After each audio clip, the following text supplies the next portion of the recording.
See, come on, right around here, please. Yeah, you can go on this side too. There's two sides of the table. Come on. PSA, you're being recorded. Yeah, I know.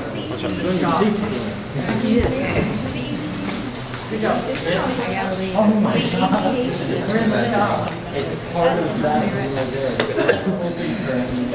Good? So we all have our safety glasses? in the metal shop, right? Yes. Alright, get your safety glasses, put them on. I handed those safety glasses out. Would you look at that?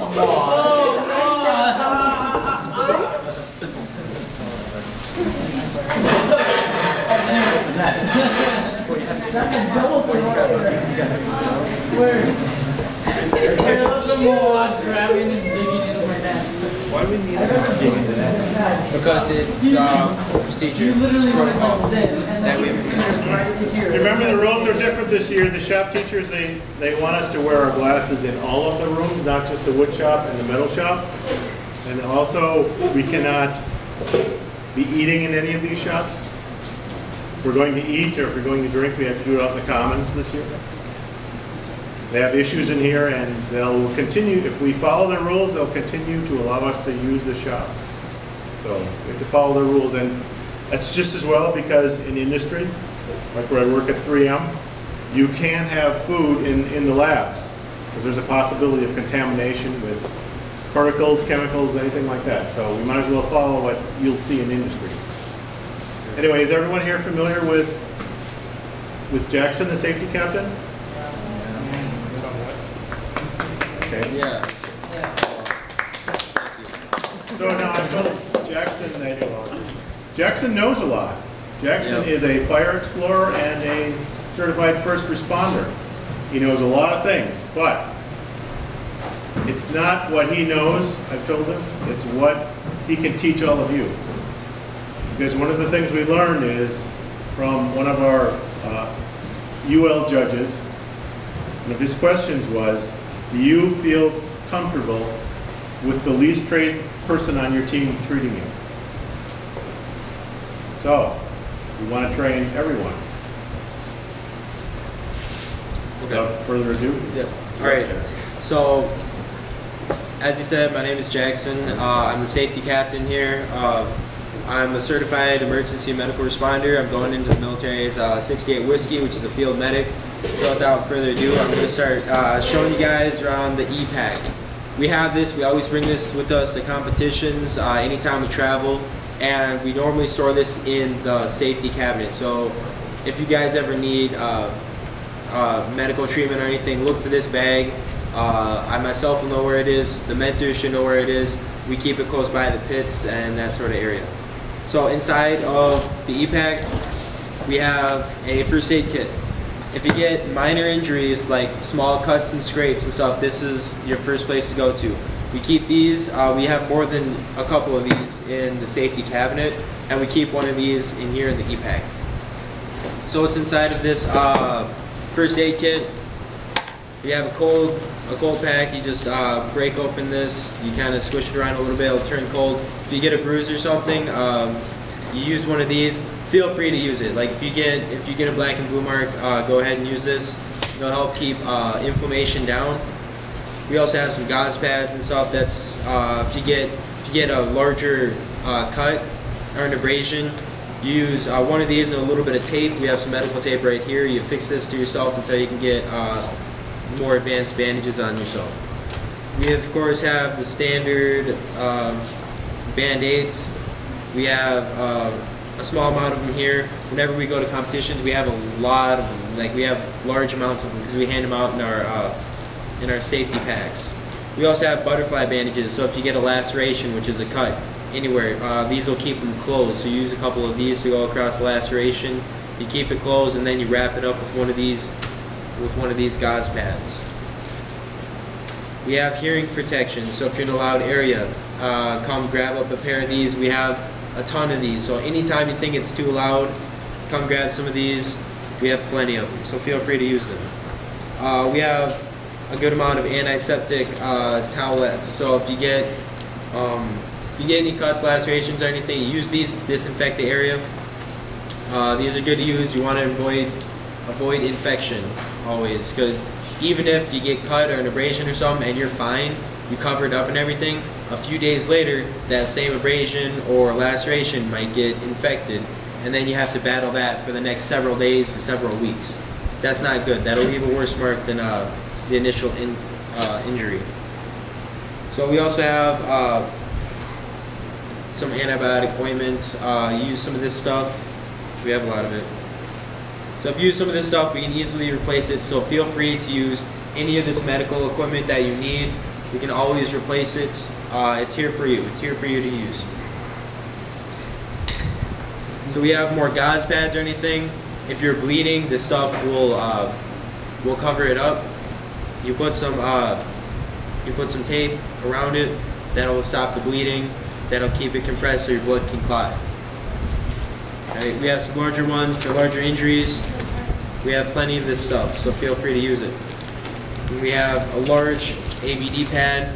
If you're getting this big, then you're probably going to need some more advanced help to help you than just yourself. So, but feel free to use this stuff if you're bleeding. This will stop the bleeding. We have gauze rolls, pretty standard. These wrap all the way around you, so if you get a laceration on your arm or something, you wrap it all the way around you. And I could demonstrate it because we don't have a lot of these. Anytime you're working with your own blood, or especially somebody else, if you're helping patch up a friend, make sure you use some gloves. Throw these gloves on. It's called BSI, Body Substance Isolation. Never touch anyone else's blood. You will share bloodborne pathogens. So always protect yourself. We have plenty of gloves. We have hundreds of them. If you need to consult anything and you don't have anyone who can help, we have these little first aid sheets. It'll tell you some basic information. If you need help if someone's going in a shot, you can read right here. They'll give you some information about it. You'll be able to read it. You'll be able to help treat it until some more some more advanced help arrives. We also have some tongue depressors. They can be used as splints on fingers or something if you need to. If somebody breaks a finger and you're the one who has to wrap it up, you're going to need to immobilize the joint above and below the break. You simply place where it is, you immobilize that joint, you wrap some tape around it, and then some more advanced people will come in to assist. We have little scissors. You need to cut some of the tape, anything. This is what it's for. It's for medical stuff though, not for regular cutting purposes. We have, for the antibiotic ointment and stuff, we have some Q-tips to use for it, so you don't have to put it on your finger or anything. And like I said, if you're helping patch anyone else up, make sure you're using some gloves. So we got that stuff. We also have some burn ointment in the first aid kit. This is for some minor stuff. If you're soldering, you burn the tip of your finger, it burns, it stings. Put a little bit of this stuff on, put a band-aid over the top of it, it'll keep it protected. That's what you're gonna need to do. To get more advanced, if you want to take a look at this, go ahead. Anytime you use anything out of the first aid kit, we should be filling out the incident report form. And the key thing I want to say about that is we don't put people's names in there. It's really trying to get at, can we fix the issue so that the next person doesn't repeat what just happened. So we want to prevent accidents from happening. So how do we best do that? We identify what happened, if somebody did get hurt or needed a Band-Aid or something, and then do we need to take some corrective action? So they'll be called corrective action forms that need to be filled out. But again, no names go on there. It's just trying to get at how do we, prevent that incident from happening to someone else. Right. And also we can then replace the equipment that was used. Like she said, we're not here to get anyone in trouble. Your name's not going down this piece of paper. You can't disclose information about other people's medical stuff, so if you get a cut or something, we're not going to write it down and tell everyone about it. We're just going to try to make ourselves better and more safe in that way. So to continue on with the E-Pack, this is more emergency stuff. This is some pretty, under normal circumstances, you're not going to have to use anything in here, but if you do have to use something in here, it could save your life, potentially. So For example, if someone's going in a shot, or if it's really cold out and you get stuck outside in the cold, we have one of these thermal blankets. You can throw that over somebody, it'll keep them warm. If somebody gets severe burns over 80% of their body, you throw one of these over them because they actually start to lose a lot of heat. Because your skin is damaged, it'll just start dissipating a lot of heat that way, and they'll go into shock. So you use one of these thermal blankets. We have more gloves. We have lots of gloves, like I said, so feel free to use them. Gloves. If somebody's bleeding really badly, we have these absorbing sponges. Now these are like vacuum sealed and everything. When you open it up, they come out and they'll absorb a lot.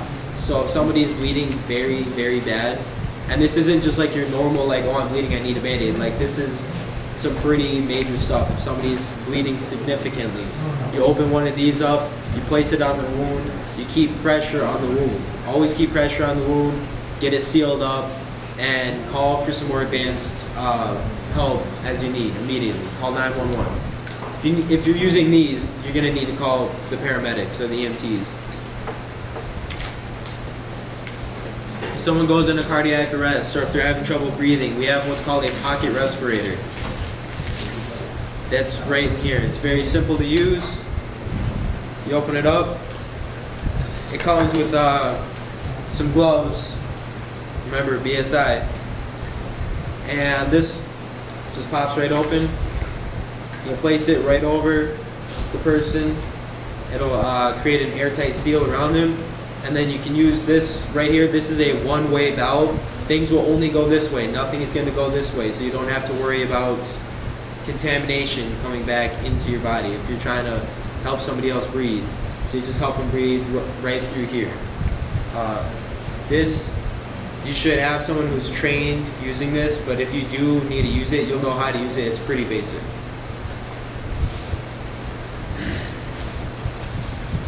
We have splints. Now, this is pretty neat. I'm gonna open this one up so I can show you. This is a piece of hard foam that'll keep its shape. If somebody breaks an arm or something, this is pretty neat. Remember, immobilize above and below the break. So if I break an arm right here, you immobilize the wrist, you immobilize the elbow. You just open this up like this.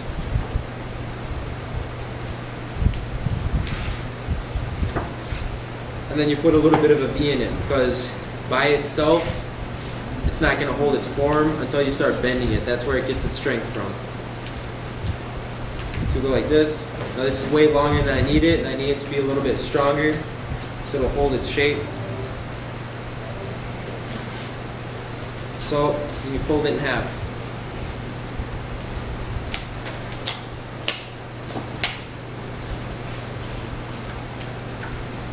Put a little bend in the middle of it. So you put it like right like that, above and below. Thank you. And then you grab some tape. We have some ACE bandages. I'll show you. You wrap it all the way around. You use as many ACE bandages as you need. You keep going around and around until that arm is immobilized, until you can get to a hospital, get some x-rays, and get a professional cast put on it. We give you some pretty nice stuff. Thank you. The ACE bandages, right here. We have a whole bag of them over there, so if you need to use these ACE bandages, if you sprain something, you can also use one of these ACE bandages. You see plenty of sports people, some athletes, you see plenty of them using this ACE bandages. Feel free to use it, we have a lot of them. We have arm slings, so figure it out? Yep. Alright. So we have these arm slings. So anytime, you know, if you dislocate a shoulder or something, you can use one of these slings to immobilize the shoulder, have it not move. Always want to immobilize the break or the dislocation. We have plenty of saline solution. This stuff right here, this is a disinfectant. If you get an abrasion, which is a scrape, You can use some of this stuff. It just sprays right on. It'll disinfect the wound. Doesn't sting very much because it's saline. It's not rubbing alcohol. So you get some of this. We have saline eye solution. If you get anything in your eye and it won't come out on its own, use plenty of this stuff to flush it out. Okay, right here. And that's also why you use safety glasses, so you don't get anything in your eye. It's very, very painful. You don't want to have anything in your eye. If you get something in your eye, it can scratch up your cornea, scratch up your anything in the surface of your eye, and you'll have to go in and get some special stuff to put on your eye so it can heal. And some things are really, really small. I one time got a little tiny speck of, it was like a splinter, but it's very, very small, smaller than the tip of my fingernail. Got in on the inside of my eyelid. It took the doctors 3 days to figure that out. I actually had to go to a specialist for them to find it because it got splinted on the inside of the eyelid, so it scratched up the cornea. Now, why is this important? Because we all wear eye protection, and so that kind of stuff doesn't happen. Because we're sanding, we're cutting wood and everything, we're creating a lot of very small splinters. A lot of that smaller stuff becomes airborne. You don't want that stuff in your eyes, so always wear your eye protection. We have another ACE bandage right here. We have some more. This is benzocaine. We have benzocaine and lidocaine. On burns. If you have smaller burns, less than 20% of the body. So if it's like just like a portion of your hand, or you get like a small amount right there, use a little bit of the burn stuff, put it on you, then wrap it up good, keep it moist. That'll help the pain go away. It'll help you heal in a few days. Make sure you're changing your bandages and everything. Keep it disinfected. So use this burn gel. Use a lot of this. We have a whole bottle of it. So if you get burned, come to the EPAC, grab some of this stuff. Let's see what else we get. Yeah, little guy's bag. That's lucky one. If anyone that gets low on blood sugar and we don't have anything to help, any chocolate bars, I know we do keep some like chocolates and stuff around for this purpose. But if anyone gets low blood sugar and you really need some blood sugar because you're like diabetic or whatever the case is, we have glucose tablets. Now you can take one of these. It has 4 grams of carbohydrates in there. It'll raise your blood sugar long enough for you to find something else to get your blood sugar back up. Right here we got some of them. This is only if you need something for blood sugar. This is not if you're hungry, you don't eat these. They don't taste probably the best, but they're orange flavored, so.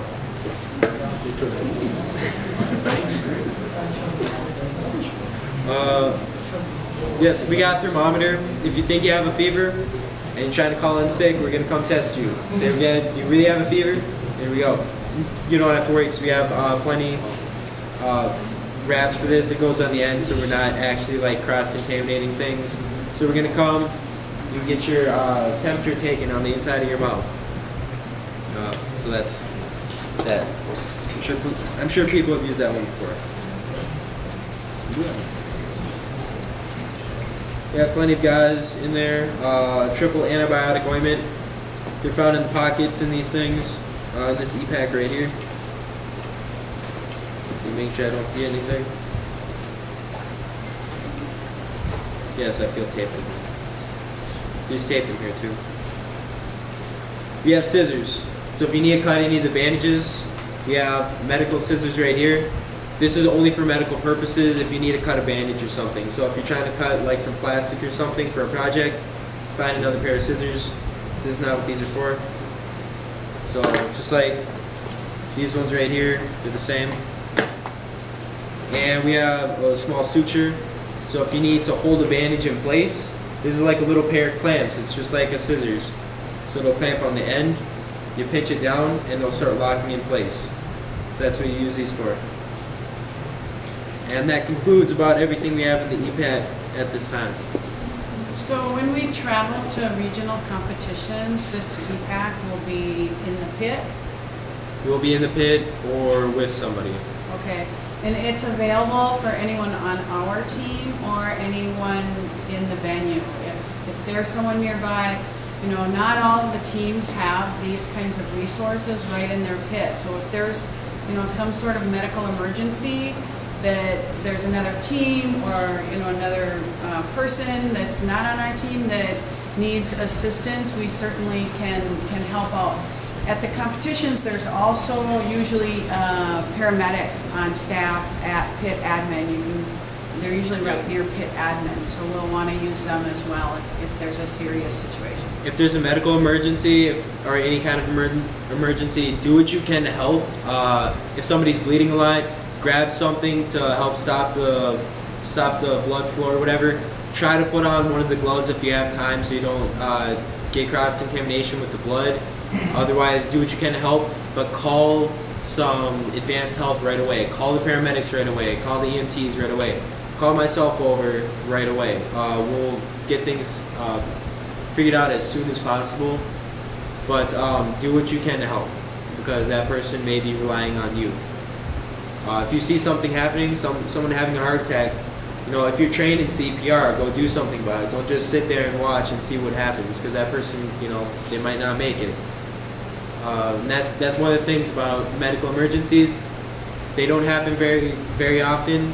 It's my job to make sure that it doesn't happen.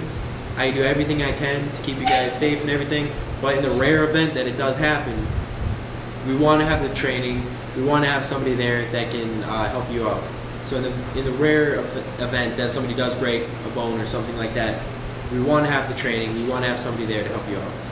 But avoid it is the best way to go about helping you out. All right.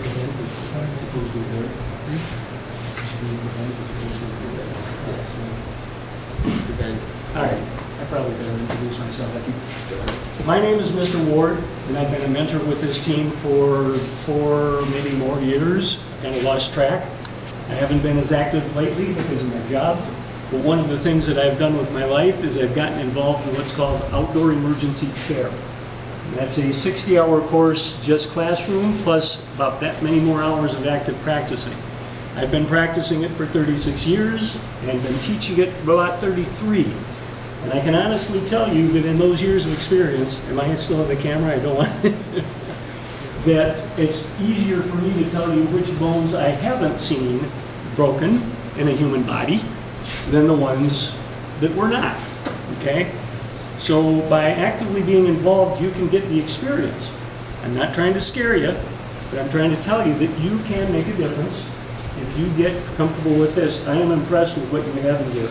I did not expect to see this, which is why I brought out mine.